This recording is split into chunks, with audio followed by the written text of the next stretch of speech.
We're joined by Don Wood, President and CEO of Federal Realty Investment Trust, to discuss managing for the long term in times of short-term market disruptions. Your company has outperformed some of the major REIT indexes for the past 9 years.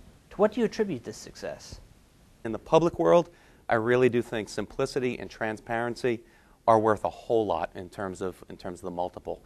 When you combine that with some real good properties, which is the kind of the benchmark of what Federal is all about, it's hard not to outperform. And I don't mean that in any way other than this company has acquired 18, 19 million square feet of retail real estate over a period of some 45 years.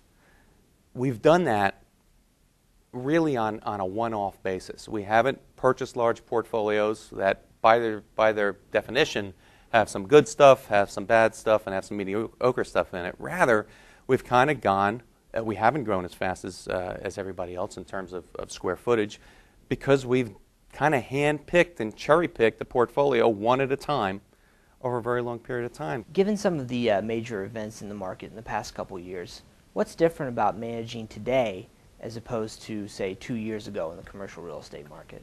The way it's changed the playing field, I think, number one, is that the world people have picked the haves and the have-nots. And I think that's become crystal clear over the last few months, not only on the liquidity side of our business from a capital raising perspective, which clearly has been the banks choosing who they're going to lend to and who they're no longer going to lend to.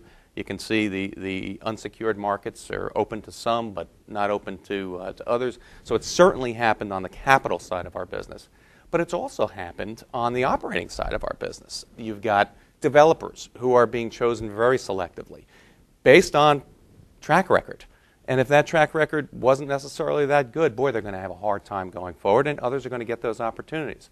So when I sit back and look at it, and I'm glad as to how we've set up the company and run the company over the past 7-8 years, I got to feel better about the future than I ever have in terms of us finding the right kind of opportunities, because I know we've got the capital that's available. I don't think that time is hit yet, but I think with the maturities of the debt maturities that are just about to be upon us in a big way for the next 4 or 5 years, I think the opportunities are going to be terrific as long as there's capital available, and we've got the capital available. In an economic environment like this, what are some of the advantages of being a public company like Federal as opposed to a private commercial real estate company? Boy, if the past few months are any kind of an indication, it's very hard not to be very bullish on the advantages of public companies going forward. And I say that simply from an access to capital perspective. That's got to give us an advantage going forward. Now, having said that, there's a lot of portfolios out there that are private portfolios today that have been accumulated over the past bunch of years that it's kind of hard to imagine, at least for me, to not imagine that some of those, in some form, use the public markets as a rescue. Thanks for your time, Don. For more information on Federal Realty Investment Trust and Don Wood, check out the September-October issue of Real Estate Portfolio magazine, available in print and online at REIT.com.